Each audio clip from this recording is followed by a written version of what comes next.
பக்கம் தாவேகா சார்பாக ஒரு ஃபேக் நியூஸ் ஒன்று லயோலா மணி என்பவர் நிறுத்தப்படுகிறார்னோ அதுக்கப்புறம் லயோலா மணி பேரில் யாருமே நிற்க போகிறது இல்லைன்னு ரெண்டு நியூஸ் ஓடிக்கிட்டு. இப்போ ஒன்று புரிஞ்சுக்கணும், டிவிக்கே அதிமுக சொல்கிற காரணங்கள் வேறுன்னு வச்சுப்போம். டிவிக்கே தான் அரசியலில் 2026க்கு இறங்கிறதாக இருந்தால் இதுக்கு காரணம் என்னன்னால் இடைத்தேர்தல் நடத்தும் முறையையே உங்களுக்கு திருமங்கலம் ஃபார்முலா என ஒன்றை கொண்டு வந்துட்டு 25 இருக்கிற மொத்த மந்திரி சபையுமே அங்கே இருந்துக்கிட்டு 4 தெரு 5 தெருக்கு ஒரு அமைச்சர்னு போயிட்டு அங்கே இருக்கிறவங்களுக்கு என்னென்ன இது 60% மேலே இருந்த நிலைமை போய் திராவிடியாரிசம் அப்படிங்கிறது ஈவராயிசம் அண்ணாயிசம் என்ன வேணா சொல்லுங்க, இந்த திராவிடியாரியத்துக்கு உள்ள ஓட்டு 50க்கு கீழே முதல் முறையாக போயிருக்கு. திராவிடமன் அப்படிங்கிறதெல்லாம் இங்கே முடியுங்கிற நிலைமை வருது. இதுக்கு அடுத்தது நான் முன்னாடி சொன்ன மாதிரியே திமுக இதுவரை ஒரு முறை கூட 71க்கு அப்புறம் ரிப்பீட் ஜெயிச்சதில்லை. கண்டிப்பாக 26 தேர்தல் என்பது திமுகவிற்கு கடைசி தேர்தலாக அமையலாம்.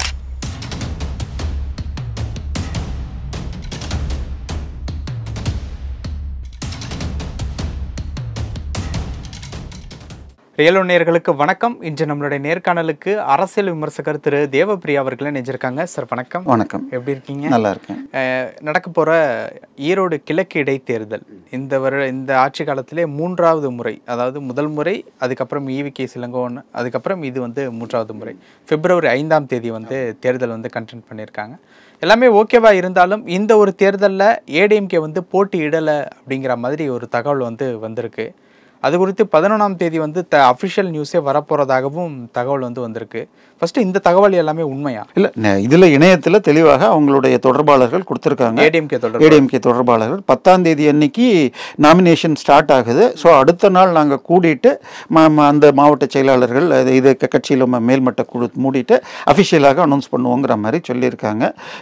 இன்னொரு பக்கம் தாவேகா சார்பாக ஒரு ஃபேக் நியூஸ் ஒன்று லயோலா மணி என்பவர் நிறுத்தப்படுகிறார்னோ அதுக்கப்புறம் லயோலா மணி பேரில் யாருமே நிற்க போறது இல்லைன்னு ரெண்டு நியூஸ் ஓடிக்கிட்டு. டிவிக்கேவும் நிக்கலன்னு வந்திருக்கு. இப்போ ஒன்று புரிஞ்சுக்கணும், டிவிக்கே அதிமுக சொல்ற காரணங்கள் வேறுன்னு வச்சுப்போம்.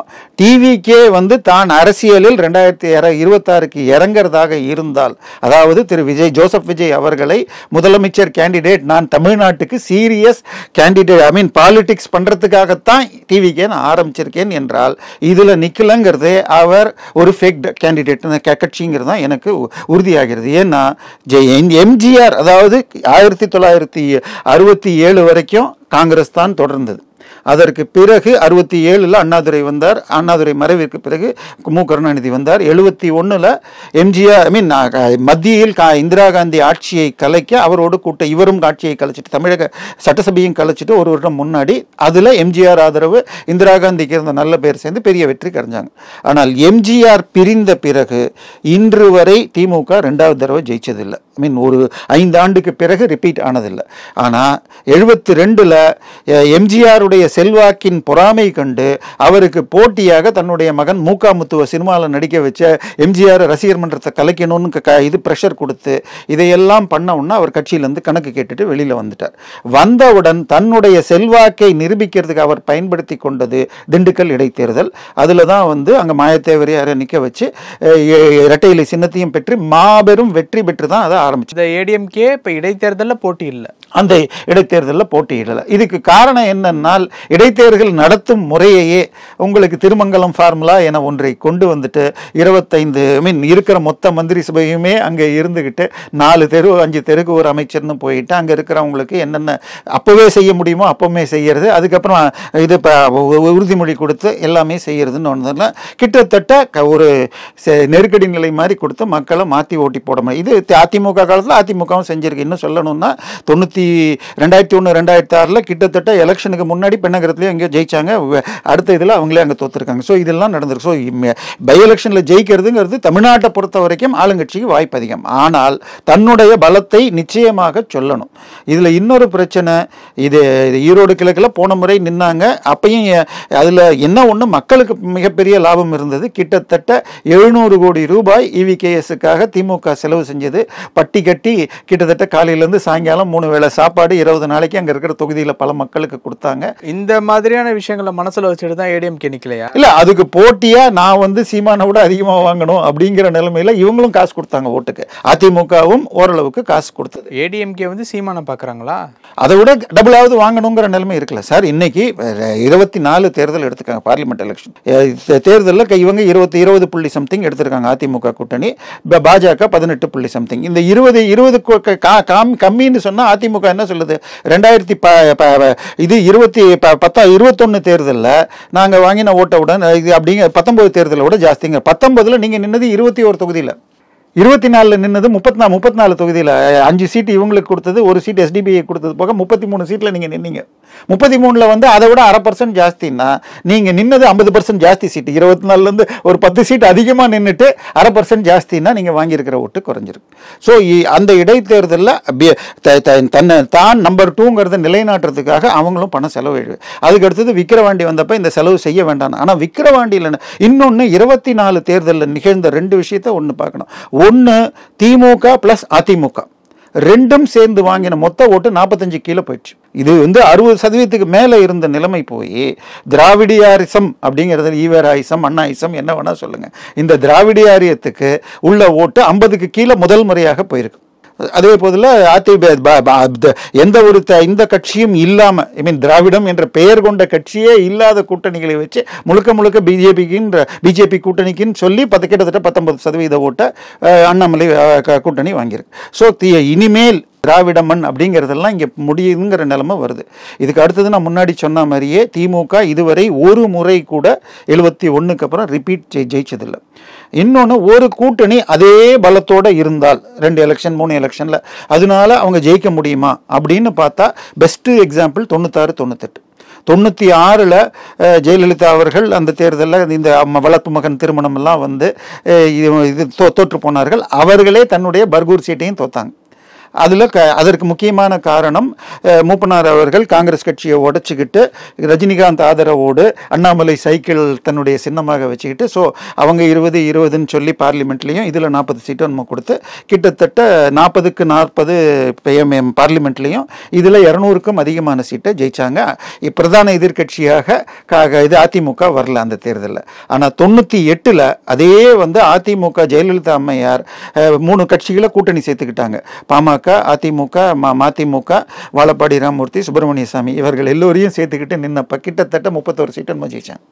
ஸோ அதே 40க்கு 40 ஜெயிச்சேன் அந்த பக்கம் அந்த கூட்டணி. பட் இந்த பக்கம் இவங்க கூட்டணியை மாற்றின உடனே கிட்டத்தட்ட 40க்கு 30 சீட்டு கிட்டத்தட்ட இந்த கூட்டணி ஜெயிச்சிருக்கு. சரி, இதில் வந்து உடனே ஒரு ராஜ்யசபா தேர்தல் வருது 1 வருஷத்துக்குள்ள தமிழ்நாட்டில். அந்த தேர்தலில் உங்களுக்கு வந்து காங்கிரஸ் திமுக சார்பாக எம்பி வந்துடக்கூடாது, வேணா 6 வருஷ பதவி, அதனால திமுகவை கலைக்கணும் அப்படின்னு சொல்லிட்டு ஜெயலலிதா கட்டாயம் பண்ண முடியாதுன்னு சொல்லிட்டாங்க வாஜ்பாயும். இப்போ ஏடிஎம்கே வந்து ஈரோடு கிழக்கு இடைத்தேர்தலில் வந்து நிக்கல. இது எந்த அளவுக்கு பிஜேபிக்கு வந்து பலமா மாறும்? இல்ல, பிஜேபி அங்க என்ன பலம் இருக்குங்கிறத பார்க்கணும். அதை தாண்டி இன்னைக்கு நியூஸ் நீங்க பாத்தீங்களா, நேற்றைக்கும் இன்னைக்கும் இந்த ஈரோட்டில் சேர்ந்த ஒரு மிகப்பெரிய தொழிலதிபர் திரு எடப்பாடி பழனிசாமிக்கு உறவினர் என்றும் அவருடைய மகனுடைய சகலையின் மாமனார் என்ற ராமலிங்கம் கன்ஸ்ட்ரக்ஷன் கம்பெனி அவருடைய வீட்டில் நேற்றுக்கு இன்னைக்குமாக ஐடி ரைடு போயிட்டு இருக்கு. சட்டமன்றத்துக்கு எடப்பாடி அவர்கள் வரல. அப்படியா? சரி. அதுல வந்து போன முறை 2019 அதே ராமலிங்கம் அவர்கள் வீட்டில் ரெய்டு செய்தப்போ 152 கோடி கேஷ், அன்அக்கவுண்டட் கேஷ் பிடிக்கப்பட்டது. ஸோ அது வந்து தொடர்கதியாக நடந்துட்டு இருக்கு. இன்னொன்று பார்த்தீங்கன்னா, இந்த திமுக ஆட்சி வரத்துக்கு முன்னாடி போன ஆட்சியில் யாரெல்லாம் ரேஷனுக்கு இதுக்கெல்லாம் சத்துணவுக்கு சப்ளை பண்ணாங்களோ அவங்கெல்லாம் ஊழல் பண்ணாங்க, நாங்கள் வந்தால் அவங்களுக்கு தண்டனை வாங்கி தருவோம்னாங்க. ஆனால் அதே கம்பெனிகள் இன்றைக்கும் சப்ளை பண்ணிக்கிட்டு இருக்கு. அதே மாதிரி நீங்கள் பெரம்பூரில் ஒரு பில்டிங்கில் அந்த இதெல்லாம் பேந்து வருதுன்னு சொன்ன அதை கட்டினது பிஎஸ்டி கன்ஸ்ட்ரக்ஷன். அவங்களுக்கு சென்னை ராமாபுரத்தில் ஃபின்டெக் சிட்டியை கட்டுறதுக்கு இவங்க கான்ட்ராக்ட் கொடுத்துருக்காங்க. ஸோ இது தொடர்கிறது. அதாவது 2 பேரும் பங்காளிகள் அப்படிங்கிறது. பிஜேபி நிக்கலன்னா விக்கிரவாண்டியில் இருந்தப்போ ஓரளவுக்கு வாங்கினாங்க. அதாவது விக்கிரவாண்டி எம்எல்ஏ எலெக்ஷன் பை எலெக்ஷனுக்கு முன்னாடி நடந்த 2024 எம்பி சீட்டில் இவங்க அதிமுக வாங்கினது முழுசாக டிரான்ஸ்ஃபர் ஆகலை. இப்போ ஓரளவுக்கு நல்ல ஓட்டு வந்தது. சீமானுக்கு குறைஞ்சது, அவர் 8லேருந்து 6க்கு குறைஞ்சாரு. ஆனால் முழுசாக டிரான்ஸ்ஃபர். இதுதான் மிகப்பெரிய குடும்பம். நான் கொஞ்சம் முன்னாடி சொன்னது மாதிரி திராவிடம் என்ற ஓட்டின் பலம் குறைகிறது. அதிமுகவின் தீவிர விசுவாசின்னு சொன்னால் அவர்களை பொறுத்த வரைக்கும் திரு மு கருணாநிதியும் திமுகவும் தீய சக்தின்னு வந்தவங்க. அந்த ஓட்டு கூட இடைத்தேர்தலாக இருந்தால் கூட திமுகவுக்கு போகுது என்று சொன்னால் அது அதிமுகவிற்கு மிகவும் டேஞ்சரஸ் சிம்பல் தான். அதை புரிஞ்சிக்காம இப்போ எலெக்ஷனில் நிற்கலன்னு சொன்னால், இன்னொன்று அண்ணாமலை அவர்கள் மிகப்பெரிய கோரிக்கையை வச்சிருக்காரு. அவர் என்ன சொல்லியிருக்கார், ஈரோடு கிழக்கு போன முறை நடந்த தேர்தலில் தேர்தல் கமிஷன் ஒழுங்காக வேலை செய்யல, அதனால தமிழக கேடர்லேருந்து போடாமல் வெளிமாநிலத்திலிருந்து பார்வையாளர்களை வச்சுக்கிட்டு பண விநியோகம் நடக்கணும்னு கோரிக்கையை வச்சிருக்காரு. அதனால அது நிஜமாக நடக்கணும். ஏன்னா தேர்தல்கள் எப்படி நடக்குது தமிழ்நாட்டில்னு நமக்கு தெரியும். ஸோ அது தடுக்கப்பட்டால் நிச்சயமாக பிஜேபி தனியாக நின்னுது. இன்னொன்று இப்போ கேள்வி வரும், அதிமுக நிற்காததுக்கு காரணம் அந்த வழக்கு இருக்கிற நிலைமையில், அந்த இரட்டைலை வழக்கு இருக்கிற நிலைமையில் ஓபிஎஸ் கையெழுத்து போட்டால் தான் இரட்டைலை கிடைக்குமாங்கிற ஒரு சிக்கல் இருக்கான்னு எனக்கு தெரியல. பட் சட்டத்தின் பிரசிடெண்ட்டை வச்சு பார்த்தால் சிவசேனா இது இப்போ சரத்பவார் கேஸில் எம்பி எம்எல்ஏக்கள் யார் அதிகமாக இருக்காங்களோ அவங்க தான் மெயின் சொல்லலாம். அதிமுக இபிஎஸ் நடக்கும். பட் இடைக்காலத்தில் ஓபிஎஸ் கொடுக்கணும். ஏன்னா போன முறை அண்ணாமலை கேட்டுக்கொண்ட பின்னால் ஓபிஎஸ் நிற்காம போனார். இப்போ கையெழுத்து வாங்கணுங்கிற நிலைமையும் வரலாம். இதை தவிர்க்கிறதுக்காக அவங்க போகிறாங்க. பட் இப்போ அண்ணாமலை தனியாக நின்று இது இபிஎஸ் ஆதரவு கொடுப்பாரா, இல்லை ஆதரவு இல்லாமே இவங்க 25% 30% வாங்கினால் கண்டிப்பாக 26 தேர்தல் என்பது திமுகவிற்கு கடைசி தேர்தலாக அமையலாம். நிறைய விஷயங்கள் சொன்னீங்க. நேரத்துக்கு ரொம்ப நன்றி.